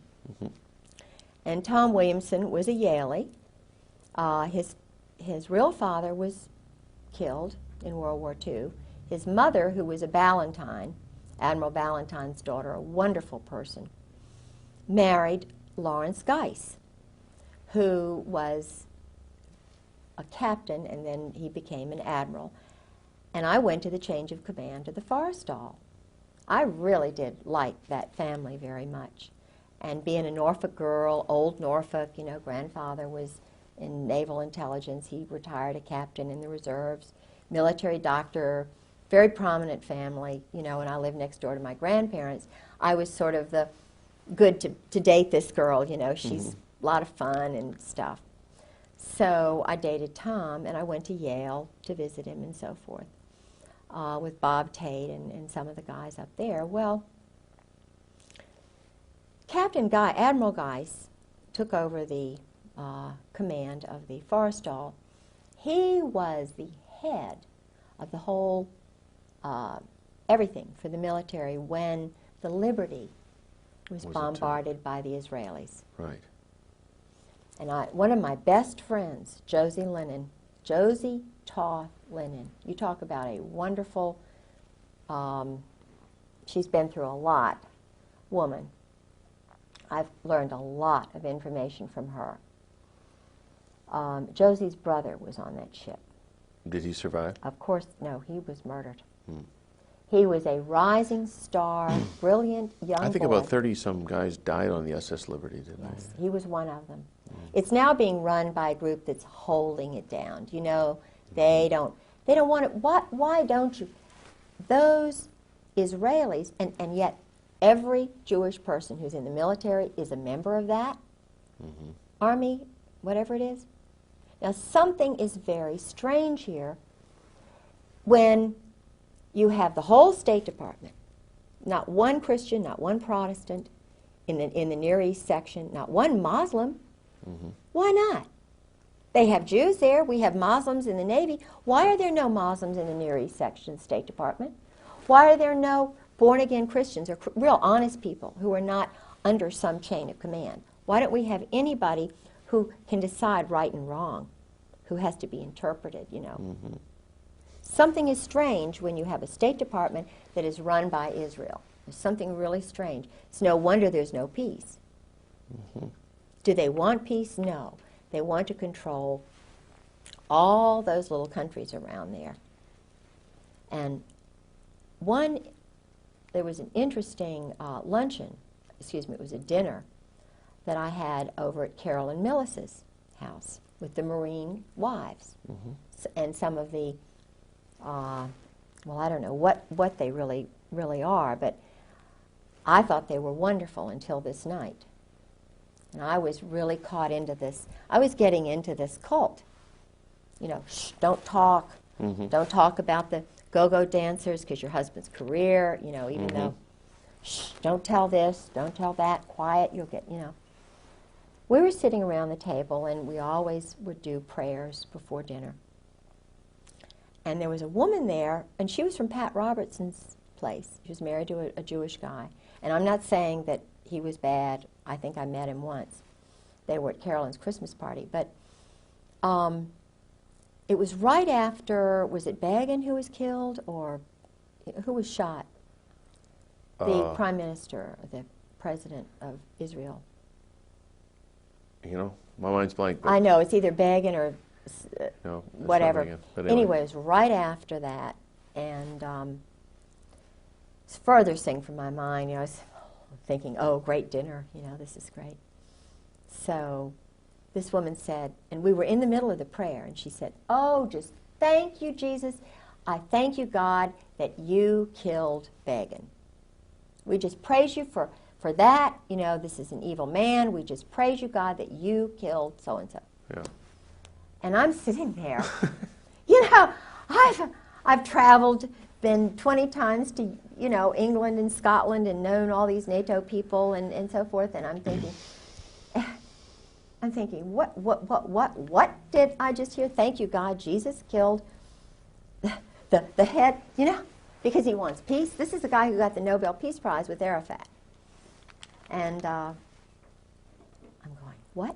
So what do? This is one of these moments, these crossroads moments where you have to take my culture, which is Southern Protestant. I have to say something. I'm over 50 now. I'm not shy anymore. You know, I've got 6 grandchildren, so forth. I said, just in my nice little way, I said, what? what did you just say? And then Carolyn Millis says, well, we just, he's really, I said, wait a minute, didn't he just sign the peace? It was like they knew something I didn't know. Right. And I was trying to say, what? Wait a minute. And I looked around at everybody, and it was like, I'm an outsider. I said, hang on a second. I'm going to adjust this mic. all right, too loud. Nope, but just every now and then this sleeve makes contact with it. Oh, And when it does that, it'll go. Okay. So I said, wait a minute. I said, wait a minute. I had to get him to, like that go-go dancing thing. Yeah. I had to interpret Jesus for them. Because these are supposedly followers of Jesus Christ. Mm-hmm. I said, do you all, I want to get this straight, do you all mean to tell me that you all are for the murder of a man who wants peace in the Middle East? Just, And Carolyn Millis, always the one, well, of course, so-and-so and so, So. And I said, well, wait a minute, I think you're wrong. Because Jesus Christ would have been behind peace in the Middle East, and so forth. Well, I was just, you can't trust her anymore. Mm-hmm. I wasn't going along with the program of whatever Israel wants to do, if they want to kill Palestinians, if they want to sabotage, because George told me that that's what they do.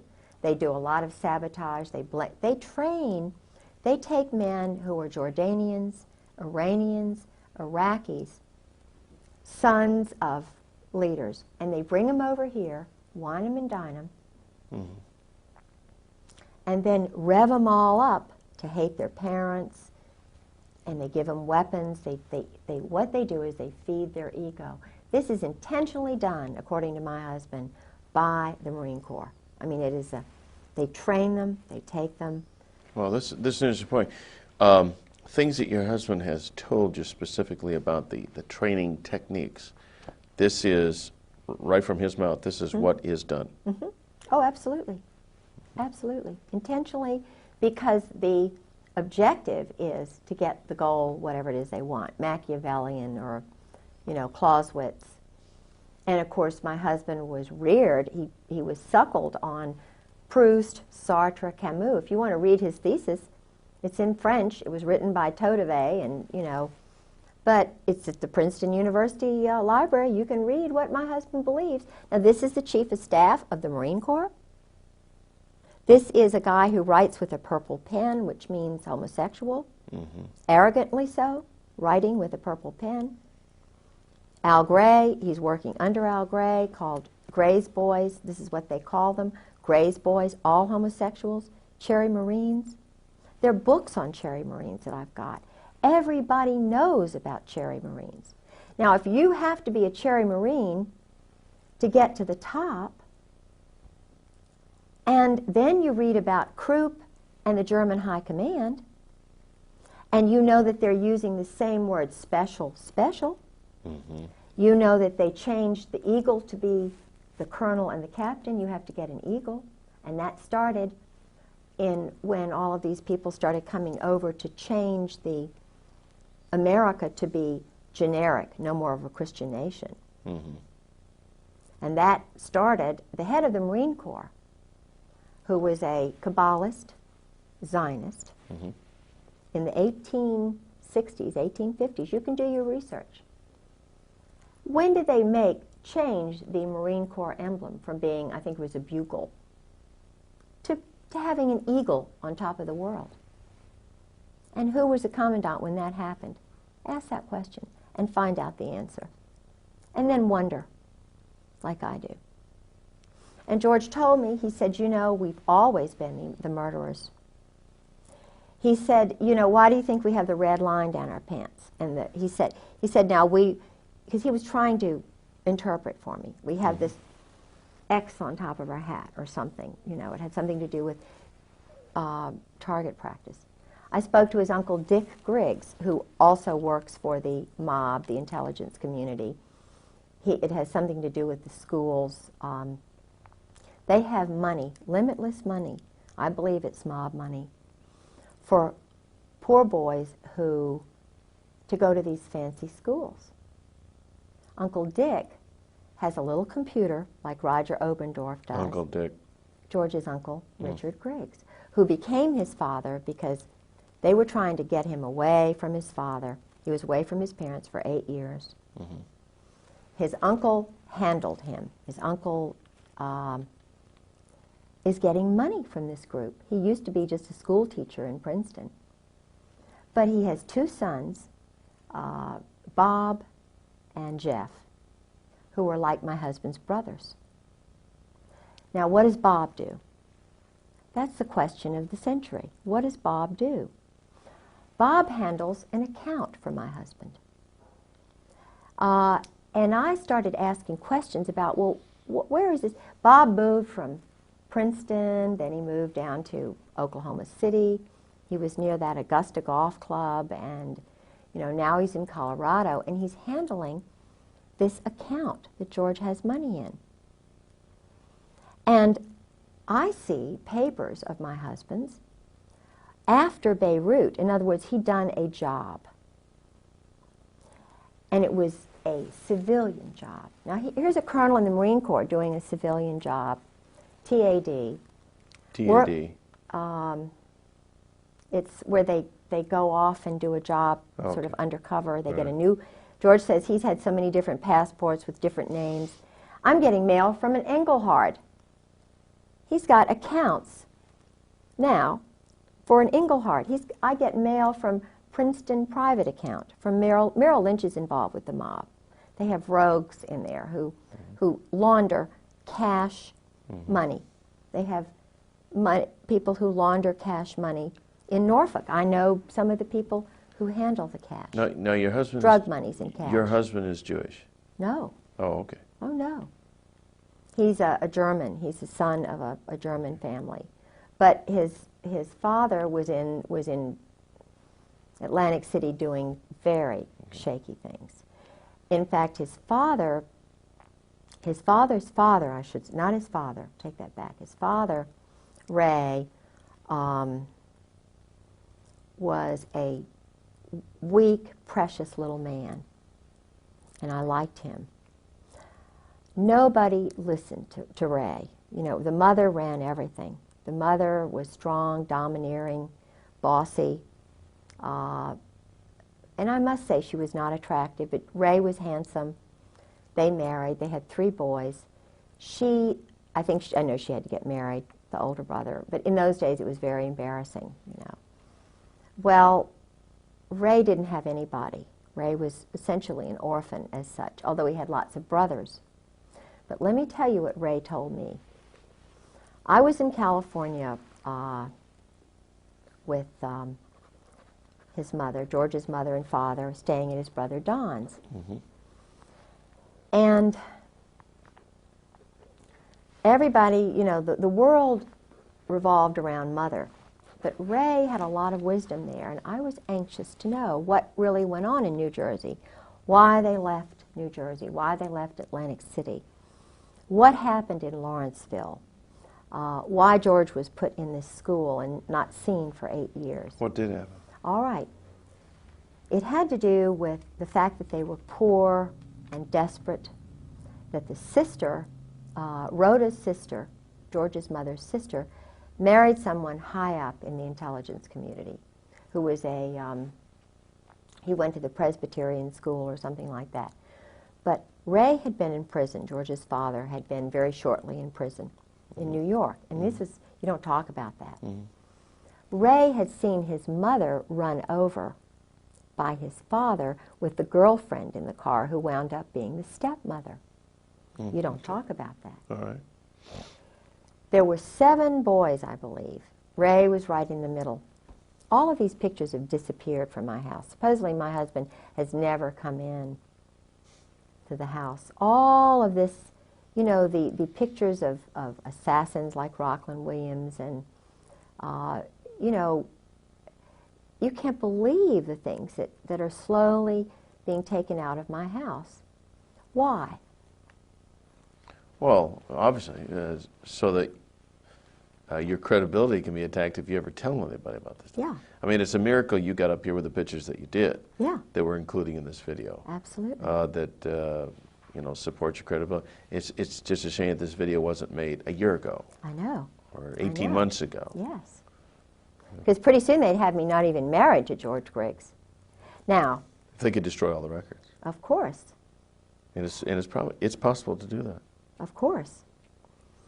Because I think it was Orwell said that he who controls the past controls the future, and he who controls the present controls the past. Absolutely. So those who control the present can modify the past any way they want. In fact, they could erase you right out of the picture. Why do you think we're in computers and everything's on computers?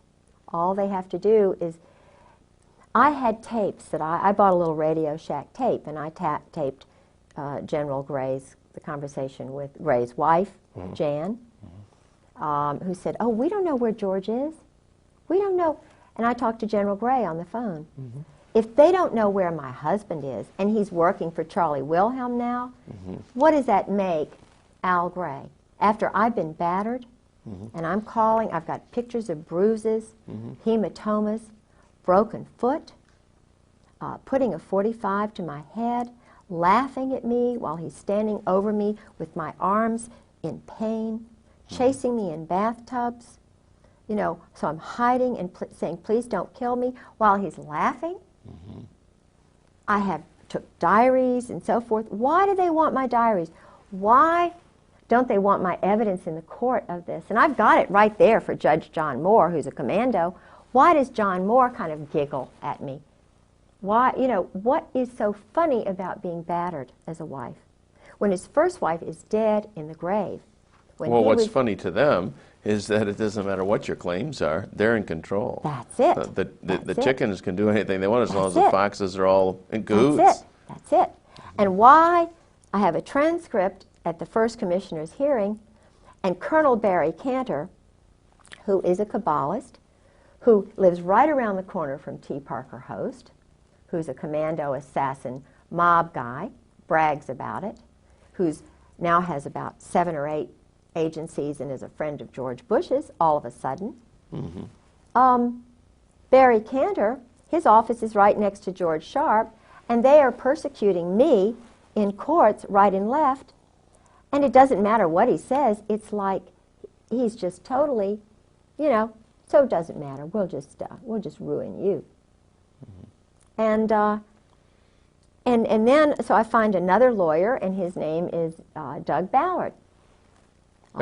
General, what's his name, up in Washington gave me Doug Ballard's name. And I thought this, I still think he may be an honorable guy, and I'm trying to remember his name, because he's talking about a lot of the stuff that's going on. But Ballard is a name that has connections to the Deep South. Well, Doug Ballard went to VMI, and I knew Doug Ballard because he was a law partner of Philip Purrington, whose brother Charlie I knew, and I liked Charlie Purrington. He was, when I was dating my first husband, John Pollard, they were best friends. And I went out with Charlie a couple of times, but I was, you know, I was making my debut, and, you know, I was kind of, Charlie was just a good friend, and still I like him. And I introduced him to his wife, and they're still married, and she's a Carolinian, he's a Carolinian. Well, Doug Ballard was in law practice with Phil Purrington. Well, so I went to Doug Ballard, and I heard he was a Christian. And I got the information from Paula Ballard about Obenshain's murder from Paula Ballard. And because Paula was very involved with the Republican Party back when Obenshain was running for governor. They were insiders. He was an Army intelligence person who was doing business with the Saudis. He was up in Washington with Oliver North and that whole crowd. Doug Ballard was doing business, illegal business, money laundering. But I was attracted to him because General Ben Parton said, maybe this guy will help you. Benton Parton. General Ben Parton gave me Doug Ballard's name. Do you think Ben Parton is a good guy or a bad guy? Well, I don't know, because what I was set up, or maybe he didn't set me up, but I went to Doug Ballard, and, you know, he's a shyster. This Ballard. guy is crooked as they come, or either very weak, and I think that goes along together. I told him about the things that had happened to me, and keep in mind, he's Army. He's Army Colonel. Ballard is. VMI, but I didn't know what I now know. And VMI again is? Army, Kabbalah, you know, it's But VMI stands for something. Virginia Military Institute. Oh, okay. And Because Benton Parton is very well known in certain circles now Ben for Parton. challenging the Oklahoma City bombing. okay, well then I believe in him. I think he just didn't know what I know about Doug Ballard. I think, because I think he heard Doug Ballard went to this born-again church, and his wife is all this born-again, which is great, and because I'm born again, but let me tell you what happened. I mean, and they may have been persecuted. They did go through some persecution, but what happened was, and maybe they know too much, but what happened to me was this, because he is part of the Brotherhood, Doug Ballard is. I trusted him with my file. See, Barry Cantor, my husband's lawyer, is an Army colonel. Ballard isn't colonel.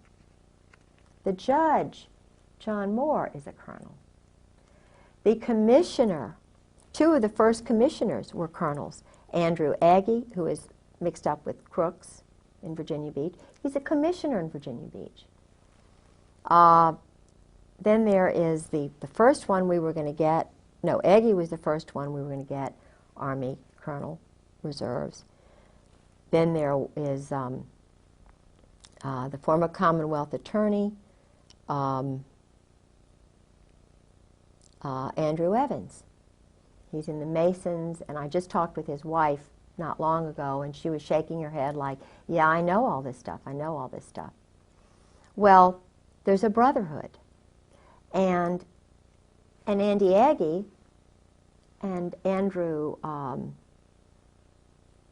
just Evans, who was Commonwealth's attorney, they're part of this brotherhood. Now, they were going to judge the case for me. Then we get the third guy, who was in the House of Delegates, Ned Caton. He is a Coast Guard JAG intelligence guy. So finally, we choose Ned Caton to go because he had done work for us, and I don't think that's really right. But the point that I'm trying to make is that every single one of these men who were judging a battered wife, almost killed, first wife dead, do something with the husband, bring up the battering. It's handled. We go into his quiet, secret office. I think I have a lawyer giving him $1,500, and he's one of these society lawyers. And he doesn't want to mention anything about the abuse for some reason.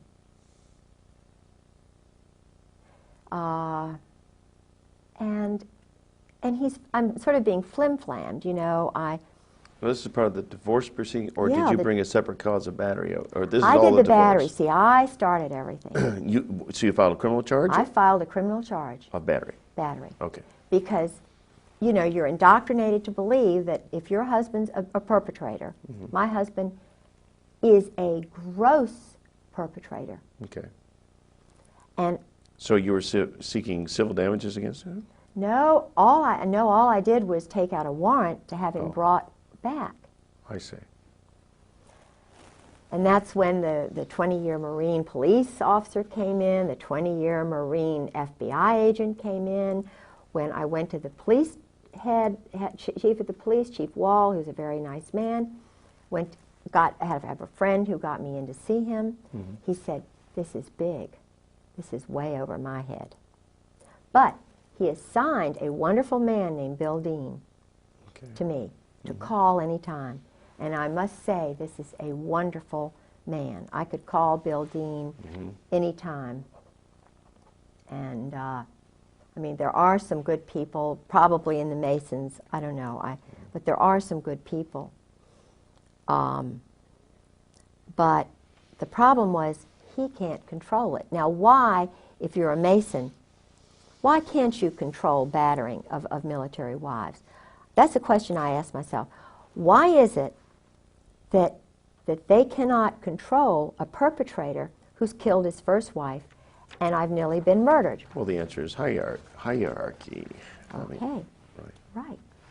Taking So I orders. start saying now, in Virginia Beach, if the chief of police has no power, if Bill Deans, who's head of the CID, has no power, I'm looking and wondering, okay, I'm a battered wife, and I start meeting other high-level battered wives in the courts who are having the same treatment by Judge John Moore and Barry Cantor and Andrew Agee and Grover Wright, who battered his first wife, Lynn.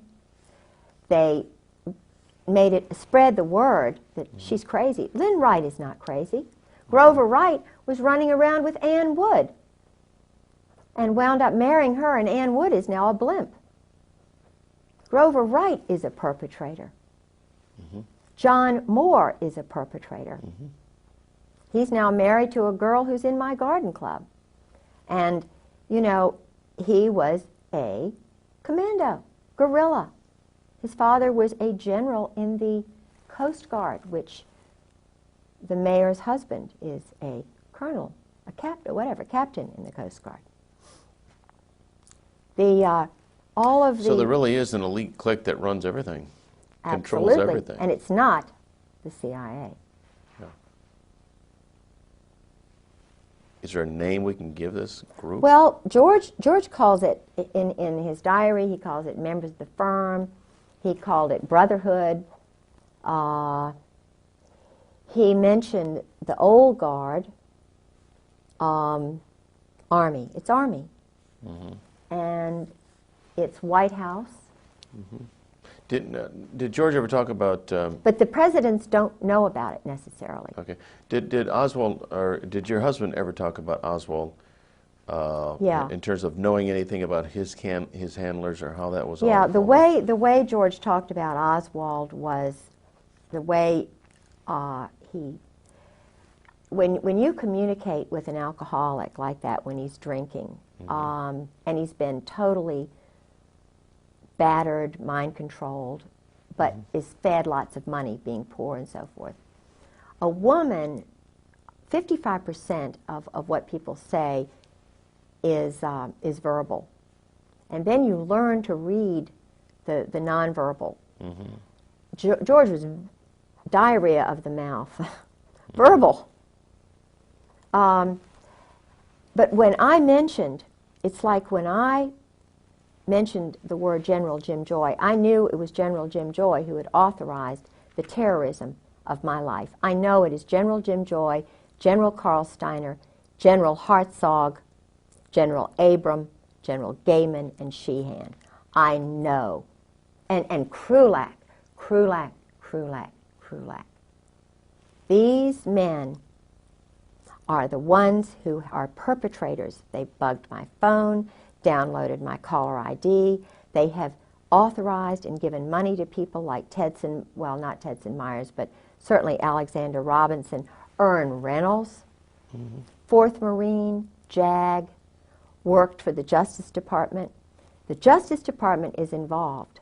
There are rogues in the Justice Department who think they are handling people by using cruelty, tricks, psychological games. This is not the way you handle a nation. Women know this. Right, but mothers know this. Like you mentioned New Orleans as Yes. kind of a center of mob and mind control, illegal criminal activity. Did your husband ever mention any of the people there in? Yes, he did. In fact, he went down there. Okay. He went down there with General Gray, with Michael O'Boyle. During the time of '63? Oh, he was always going down there.